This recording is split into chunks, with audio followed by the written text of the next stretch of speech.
What's up, War Rapport family? We are back with another great edition of Building Rapport. Today, we have a special guest that we're happy to bring to you guys. Brand new Auburn wide receiver Coy Moore joins us fresh out of the portal. Coy, thanks for joining us, man. Thank y'all. I'm happy to be on the show. Coy, I want to get this interview kicked off asking the simple question: why Auburn? Got many talents. You came in pretty highly rated straight out of high school. You went to LSU, and you decided to move on from that program. Why choose Auburn, and what did they show you that you like? T. Reed, I've been knowing Trayvon Reed for a long time, and when they brought in Coach Ike, and I knew about Coach Ike a long time ago, before he even, NFL coach and stuff like that, and it's just a blessing to have a coach that was in the league from Louisiana, and he'd been there and done that. So, a lot of receiver coaches never really played the position, but he actually born and played that and went top 10. And, he did great things in the NFL, 12 years. So, learning from a guy like that just go develop my game even more. Tell us about that relationship with Trayvon. Tell us about how that relationship got started. It seems like that weighed in on this decision. About Trayvon is crazy that before even all this happened, we was always cool and he was always solid. Before then, when I was playing at LSU, we'd still have chop it up on the phone and just talk about ball and other things, just making sure I'm straight, like a big brother basically. So, when I entered the portal, that was a big thing right there because he been there since day one, and I'm gonna listen to what he say out of everybody else in the world. So, that was the biggest push. Coach Harsin is a hell of a coach. He had a great resume back, and Coach Ike, that's the one that just blasted it off for real. So your relationship with Trayvon started when he was in high school. When you were in high school? Yeah, okay. High school. So I've been knowing him since high school, junior, senior year, so, and that's he knew I wasn't coming to Auburn around the high school. He just been solid for years. So, when it was that time, I just believed in his word. Well, let's dig a little bit more into this Louisiana connection that we've got going on here at Auburn, right? So you've got Trayvon, now we've got TJ. I mean, the pipeline of players right now from Louisiana is really strong in the SEC, but specifically for some reason, that wide receiver position, Louisiana is putting out wide receivers that are amazing talents. What is it about the state of Louisiana and the wide receiver position that just keeps how y'all busting them boys out like that down there? We just different down there, and like they say, Texas and California are them better, but realistically, as Louisiana, we just a smaller state, and down there you got to be a dog. You know what I mean? So when we got camps and things like that, it's just our DBs relentless. So. They try and choke you up on the line and things like that. So you just have that dog mentality down there. And wherever we go, or wherever state we go and play college, we just take that with us, the dog mentality. Kind of sticking here for a second, Coy. You talk about, just having that dog in you. A lot of old school Auburn players, like early 2000s, Ike and I, we're older. So our generation, they talk about having that dog. And you talked about them jamming you up on the line. Can you go a little deeper into what helps a player develop a dog mindset? It really just gotta be in you. Like, you just gotta have that self-confidence in your head that you that guy and you him. And I know some people back at home don't have no technique at receiver, but they good at it just because they up here is right. You know what I mean? I feel like that's just about football. If you got it up here, you will make yourself play good. You know what I mean? So just imagine you add the technique on top of it with the dog mentality. That's gonna make you one of the greats, one of the best. What's your relationship like with some of those guys that are in the NFL right now? I know, I mean, a couple of them are former LSU guys, so I'm sure you've had an opportunity. The Justin Jeffersons, Jamar Chase, most recently, you have relationships with those guys, and have they been kind of giving you some game on how to get your game to the next level? Yeah, actually, me and Jamar Chase in high school, we played side by side together at Archbishop Rummel High School. So, just by learning from each other, that was big. And I was working out with Justin Jefferson before he got to the league, and that was huge. Learned some tips from him, and he's one of the top 3 best route runner in the league right now. Jamar, the best high pointer in the NFL right now, in my opinion. My other friend, Tess Marshall, he have a breakout season this year. He's gonna be pretty good. He's got to stay healthy. He's gonna be a great receiver as well. And I talk to those guys every day. They know what I'm capable of. They just happy to have guys like that in my corner. You know what I mean? And call me and check up on me, stuff like that. So that's a great thing. If you had to compare your game to anybody that's currently in the NFL, like who would you compare your game to and say that's how I want to model my game, but that's what it's going to look like on the field? I model my game as, I'm gonna say 3. I'm gonna give myself like Devontae Adams, Keenan Allen, and Justin Jefferson. Like that, that's the type of guys I like looking at. You know what I mean? Like I like looking at the guys that really, I feel like, in my opinion, play receiver in the right way. The route running, catching, know how to get in the zones, got some wiggle, high pointing when they need to. I just feel like that's all around receivers, in my opinion, and Stephon Diggs as well. Yeah, no, when you the guys you mentioned, I was like, those are some pretty precise route running guys. Like that's really when I think about those guys, like Devontae's got one of the best releases off. Like he just can hit you with so many different off the line releases. Justin Jefferson as well, but I like what Justin Jefferson does at the top of his routes a lot. And then you mentioned Stephon Diggs, he's got some cold situations he's throwing on dudes when he's getting out to the top of his breaks and things like that. So if that's what you're bringing to the table, I expect to see some DBs looking silly out there this fall. Yeah, that's all I do. I make them look silly. That's what I love to do. Okay. Sticking with the theme of making people look silly, you guys are in summer workouts, right? So are you getting some time in going up against Auburn's defensive backs here in one-on-ones, or and who have you made look the silliest this all season in one-on-ones? Was there somebody you just turned around and left him searching for his goals in life and everything after a route? Oh man, I can't expose my teammates like that, man. Hey, listen, if they were on here, we would ask them, did they get you? So you might as well. Okay. I know for a fact they can't say that. So man, you know what I'm saying? Like I don't, that's the least of my worries if I had to know about them saying that. But realistically, as a team, as a unit, we don't really do one-on-ones that much because nobody want to get hurt, but we do a lot of team and 7-on-7 and things like that. But just out there, doing what I got to do. We have a great defense. We go back and forth out there. We got a lot of great corners. We got a lot of great safeties. We have a lot of depth.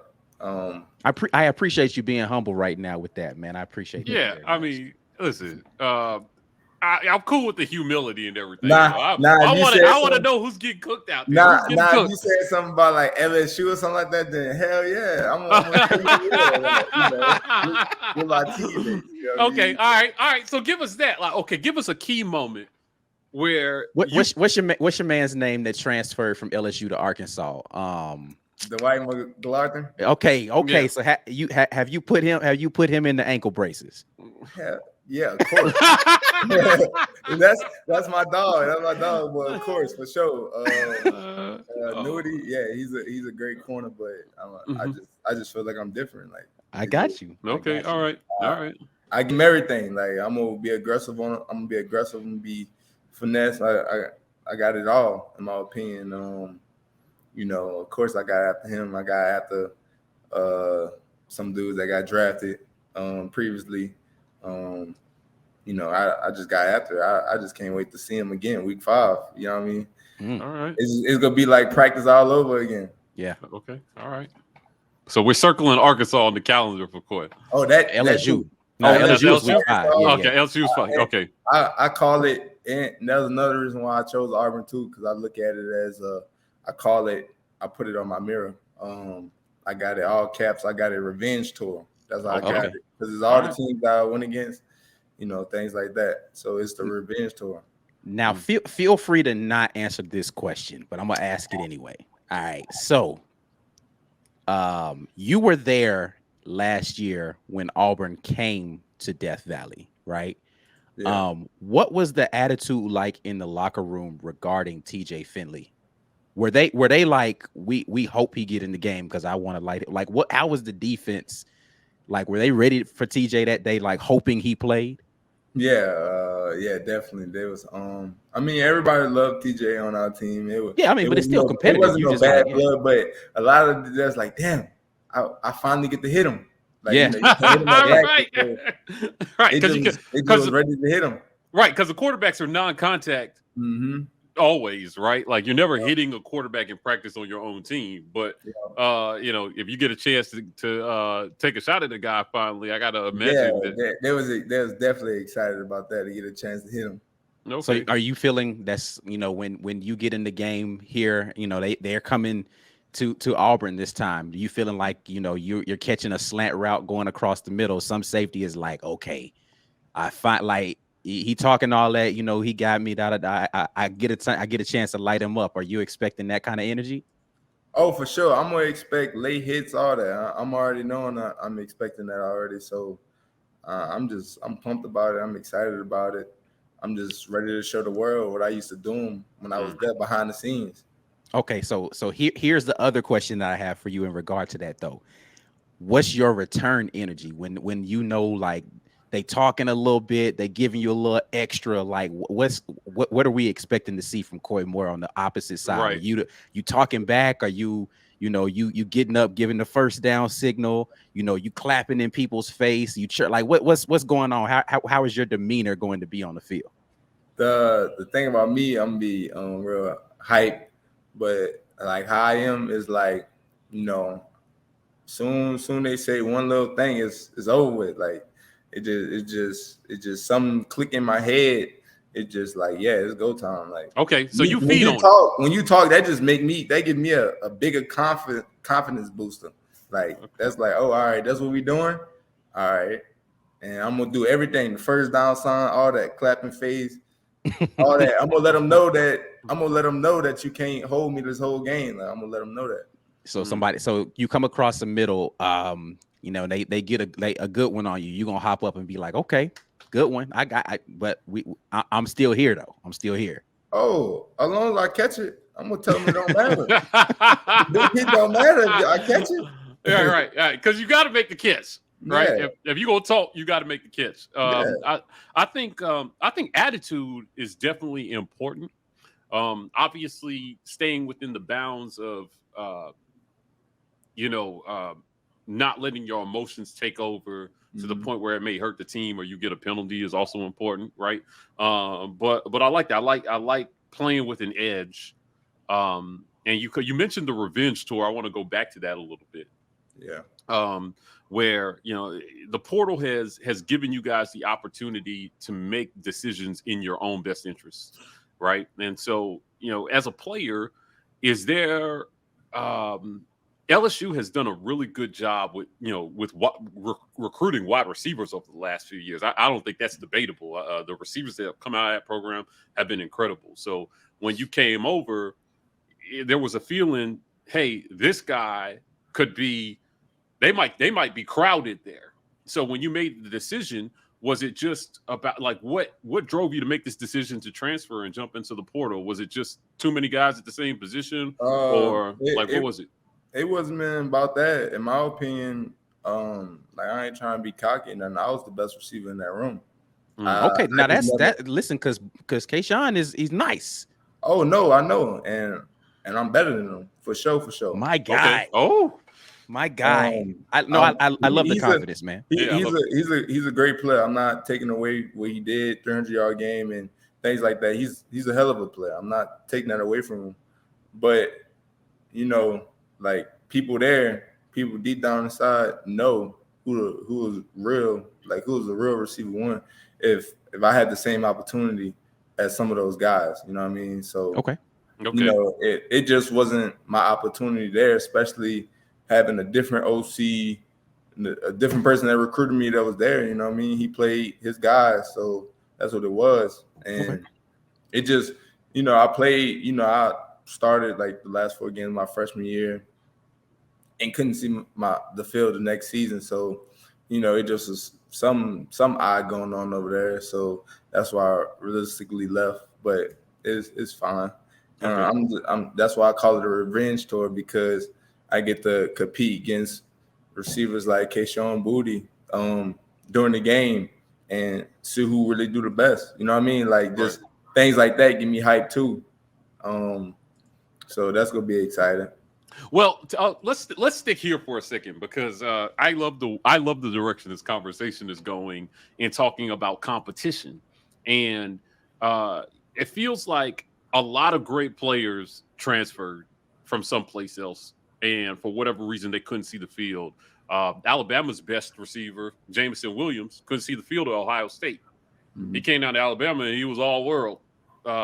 So if as a receiver, you're in the distinct position in that you can't throw the ball to yourself. So, like, how are you doing with the quarterbacks this offseason? Because that'll be a big thing, right? Is developing chemistry with these quarterbacks, understanding, where they want you to be, where you need to be, and how they throw the ball, so that you can make plays after the catch. How are you doing with the quarterbacks, and what stands out to you about the guys in that room right now?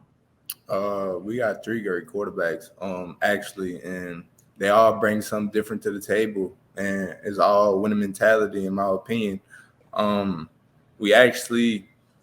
We work out a lot, you know what I mean, every Friday after Dex, Saturday morning, Sunday morning. So we getting after it as a unit, as a quarterback unit, as a receiver unit, building that chemistry. We so locked in. One of the trainers said they never seen this many routes on air from a quarterback and receiver standpoint. And all those guys, TJ Finley, Zach, Robbie, they all gunslingers. Like, they all got that crazy arm talent. You know what I mean? So that's great that we got 3 guys and they competing. And it's good that whoever the starter, they know they can't get in the game and mess around because they got somebody back of their neck. So that's the good thing, that they got somebody on their heels at every game, that any moment they know that they can lose that job. So I feel like that's the great thing about that quarterback competition.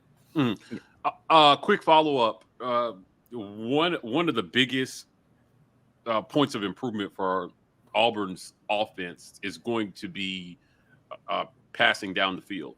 So that's anything 15 to 20 yards beyond. Pushing the ball down the field was a challenge last year consistently. How do you feel? How do you feel the quarterbacks are doing with you guys in terms of down the field routes, go routes, things deep over the middle? Are you guys feeling good about being able to push the ball down the field this year? Yeah, that's all we've been doing when we do our own little players only practice. That's all we do. We down the field with it. Like, that's why we so excited. That's why when we heard that was last, when we heard that, we just said, all right, that's just making us even hungrier. And we went in the locker room, blast out music as a team, and we was hyped. You know what I mean? Like, most teams just take it a different way. Nah, we took it as all right, bet. Like, we like that. So, again, feel free to not answer this question because I don't want to make it, bulletin board material for anybody at LSU. But can you compare the camaraderie? Like, how does it feel in this locker room? Like, and it doesn't even have to be LSU. Based upon locker rooms you've been in high school, like, how does the camaraderie of this locker room feel based upon some great locker rooms or compared to some great locker rooms you've been in before? Actually, this locker room felt like my senior in high school. We lost my junior semifinals, and we never want to have that feeling again. And we just all worked together that whole summer, build it as brothers, team bonding. And I feel like just the same locker room right now. Like we team bonding. Like my first day, second day there, it's usually like, nobody don't really talk to you like that. You don't really get that comfortable. I was comfortable day one. They made me feel comfortable day one when I got here. So, we bond a lot, like outside of football. We having Madden tournaments as a team and things like that. You know what I mean? We go and play basketball or whatever together. We always doing something together. Mm-hmm. Even on an off day, we always trying to do something together. So I feel like Coach Harsin bringing from the transfer portal, you bring in a lot of underdogs that's really hungry. And I feel like that's going to make us a great team because we got a lot of dudes that's hungry, a lot of dudes that's overlooked on our team, a lot of dudes that don't get talked about. And I think that's just making our team even better because we don't got that cocky person on our team. We all leaders. Nobody's following that team. I think that's important. You're talking about there's a lot of guys who are hungry, and hunger definitely is a good antidote for complacency. So what I hear you saying is nobody's complacent. Everybody's kind of getting after it, and you guys are ready. You guys hear the noise, but are ready to take on that challenge. Yeah, I mean, really, what I wanted to kind of circle back to a little bit was just the wide receiver room in particular, and the competition that exists there at Auburn to get on the field. Like, are there guys who you feel like are pushing you to get better every day? And who are some of the other guys in that room that Auburn fans are going to look back and they're going to say, man, we had an awesome combination of receivers. It was Coy Moore. It was this guy. It was this guy. Like, can you give us a couple of names who we're going to look back at this wide receiver room and say, man, Coy told us before the season that guy was going to be special. They call him Chick, Dawson. So, yeah, Tavares Dawson. Yeah. Okay. He gonna be the real deal. I love Bar. We got a lot. Shed, the Zaylen. We just have a lot. Malcolm, Lando. We deep everywhere in my opinion. Our tight ends, they're from Shacks. That's some good solid dudes. We got 3 great running backs, in my opinion. Tank, Mari, Ja. We have a lot of depth, and like Shanks said at media day, he said we didn't have that a lot of depth. We got that now, you know what I mean? So really all the receivers, because my goal is to play everything. So how I look at it is that they all pushing me, you know what I mean, at every position. Like those guys, especially that slot too, because that's 2 hell of a slots that we got, VAR and Dawson. That's 2 fast guys, shifty guys, and I love watching them 2 little dudes play. So Dawson's name is coming up a lot. Yeah. Here in the conversations that we're having with guys saying like, hey, watch out for him on the field. I think if you had to give us who's the deep threat going to be this year, if it's you, but like, which guy are we looking out for that can get behind the defense and take the top off? Who's taking the top off? Damn. Because Shed a real fast dude. That's like how it's been though. It's like all really what and what, because it's like we all going deep in. That's everybody taking the top off. It's like the whole receiver room is running. You know what I mean? So like, that's kind of hard to really determine who really taking the top off. Who gonna be the number one taking the top off. I feel like all of us can take the top off for sure. But listen, that checks out what Robbie said. I mean, Robbie told us, it's been over a month now since we talked to Robbie the first time, and he said it was speed all over the team. It's just like, the way he was talking, we got guys that are running 4.4, 4.3 range just everywhere. But that does check out with what we've heard about just like the team speed. It seems like guys are just really flying all over the place. Yeah, because our bodies don't be beat from the strength and conditioning, so we just all fresh and we running out there. You know what I mean? So that's probably most likely why everybody just running out there. Well, I'll tell you, I'm excited about the speed for sure, because it felt like we had a lot of talent last year, but due to other circumstances, those guys weren't in a position to showcase their talent. But talk to us about Coach Ike Hilliard and some of the things that he's doing specifically. Like, what kind of new things are you learning being coached by Coach Hilliard? He just teaching different ways how to really get open, different releases, and it's just great to just go sit with him sometimes one-on-one and watch some of the film on Deshaun Jackson, Pierre Gasson, and Deontay Johnson, Juju, and all those guys. And it's just crazy having film on Terry McLaughlin and things like that. Just behind the scenes film that nobody else don't see. And I feel like that's just gonna make us better as a receiver development, because we seeing stuff that works in the NFL. If it works in the NFL, it's definitely gonna work in college on Saturdays. So that, I feel like that's the big thing why we gonna be so great as a receiver unit, because we learn the things that what people do on Sundays. And by the time we all get to playing on Sundays, the receiver coach is gonna be like, damn, they already know what they're doing. They already got the technique down and stuff like that. So we're gonna be ahead of the game. Yeah, for sure. Okay, so you feel like this. You feel like, I'm struggling to get these words out because I thought it's something we hadn't said in a long time at Auburn. You feel like this system is preparing wide receivers for the NFL, for sure.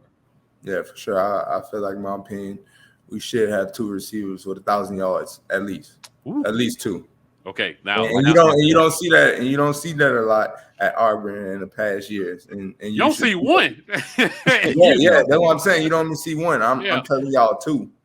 Okay. All right. I'm looking forward to that right there. Yeah, at least 2. A lot of Auburn fans last year were down on the receiver room, specifically because of drops last season, right? And from what you've seen in practice, or for what we've heard of you in practice as well, that's not been a huge issue. Like, guys are really focusing in, and again, from what people are telling me, when the ball is going in your direction, Coy's gonna catch it, right? But talk to me a little bit about what it is that makes a receiver reliable to his quarterback, and what are the things that you do to prepare yourself to be in a position to be reliable for that quarterback? I feel like being reliable is like, people say the football chemistry, but I really feel like off the field chemistry. You know what I mean? Outside of football, that's gonna make you very reliable. Coach Ike, he's bringing in the confidence for everybody to be reliable. You know what I mean? Like you said, had a lot of drops last year. Coach Ike, when you got somebody in your corner like that, boosting your confidence up and stuff like that, that makes you as a better football player. A lot of people don't know that a coach really does boost a player up. You know what I mean? Like, confidence up, play style, all that. Because if your coach is, not boosting you up and not confident in you, then that's gonna make your confidence down and not reliable.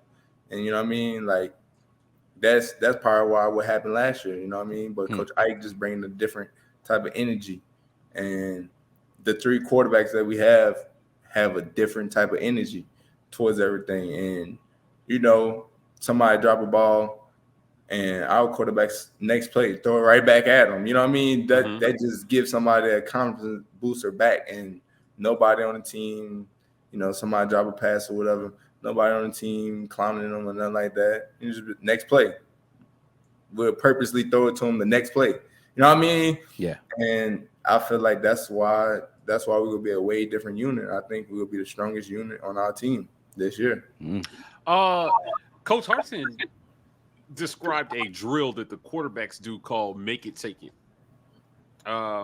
So you guys may not be doing. I mean, I know you came in the summer, but in the spring they were doing this thing called "Make It Take It," where you get 16 passes, and to get the full 16, you could have no incompleted passes.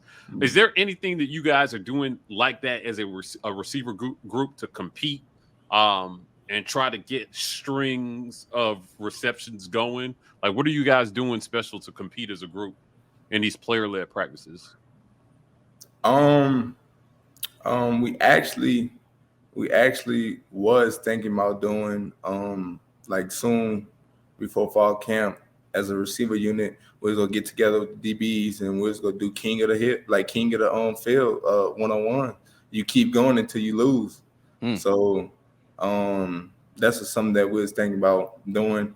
We do as a receiver unit, we do like a competition, the catching competition. It's like a low ball competition, and it's like best out of 3 games, and you know, we do a little tournament of that and see who the winner of the low ball contest throwing to each other. So now I know you guys have the jug machine, but then there's that new machine that's out there. Have you gotten in a lot of work with those machines, just trying to get yourself more reps when the QBs aren't available? Oh yeah, we actually had one of those at LSU, and I knew how to work it. So I'm the one like kind of taught everybody how to, you know, work it and things like that. And that machine is crazy. It just, the only bad thing about it is it just moves too slow, but it's perfect if you like just by yourself and you trying to catch some passes. Okay, so this allows you to go out essentially and get work in on your own, right? You can do that. Now, tell us about your off-season workout habits. I mean, you know, we heard about some of the other receivers. You know, I know that Robbie and Zach and TJ are all working hard. Zach described Jay Fair, one of the younger receivers on the team, as a guy who never says no. Is there a point where, listen, you just want to go get some work and it don't matter if you got somebody to throw the ball to you?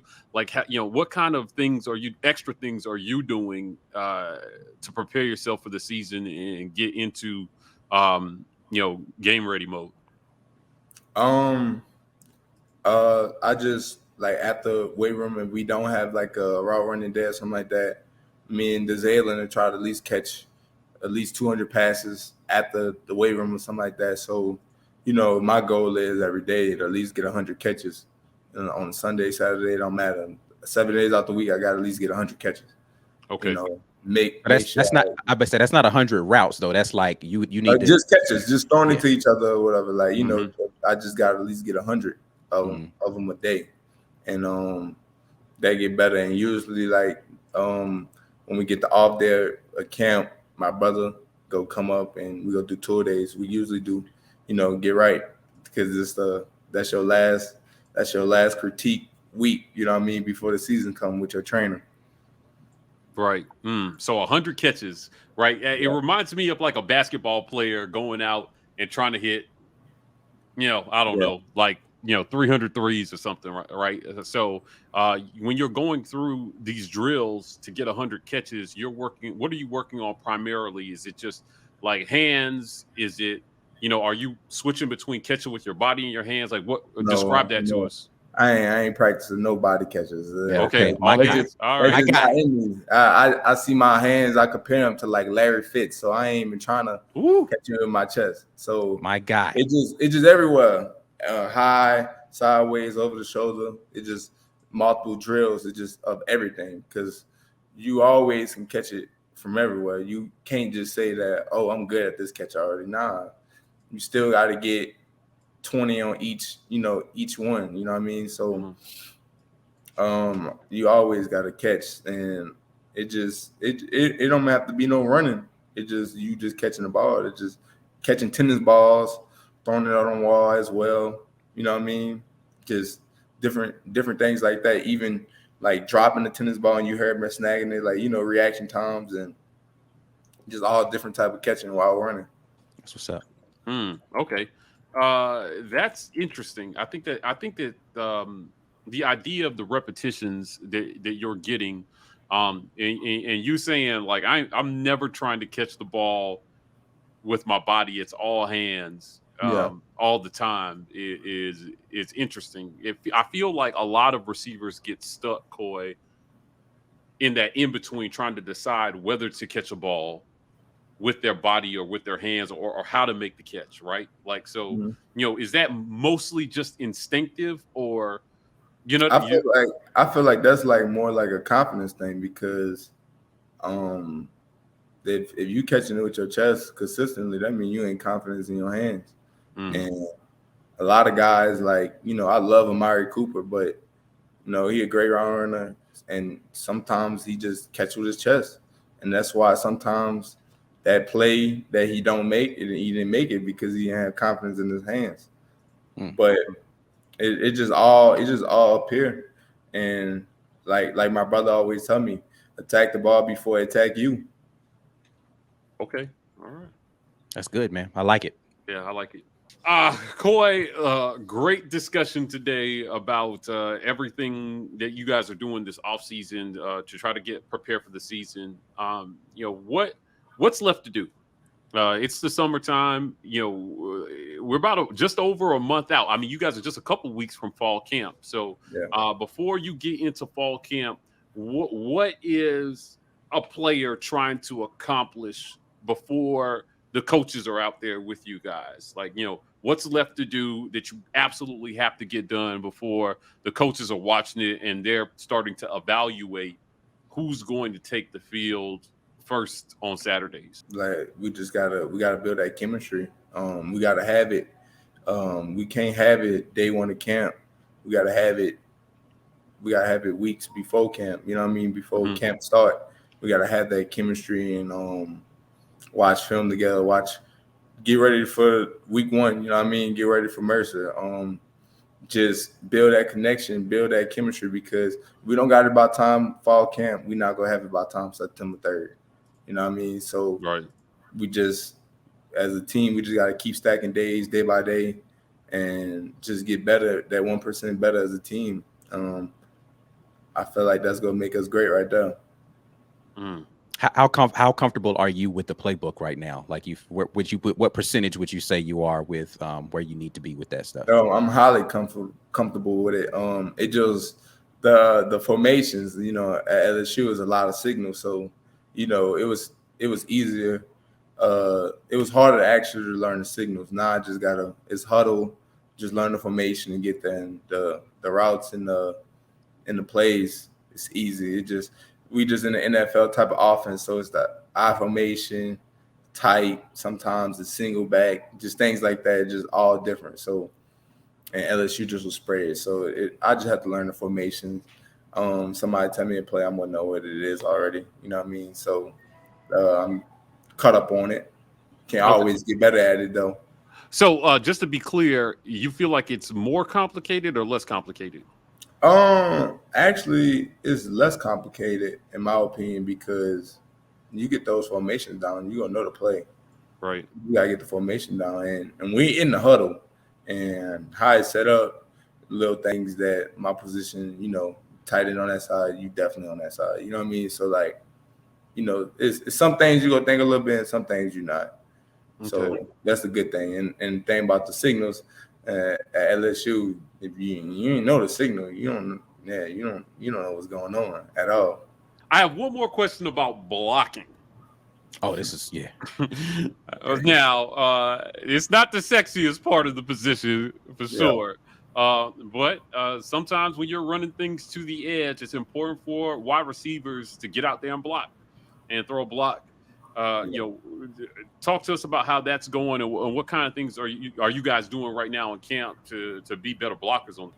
We do a couple of drills. You don't really do that too many blocking drills because I feel like the dog mentality is either you want to block somebody or not.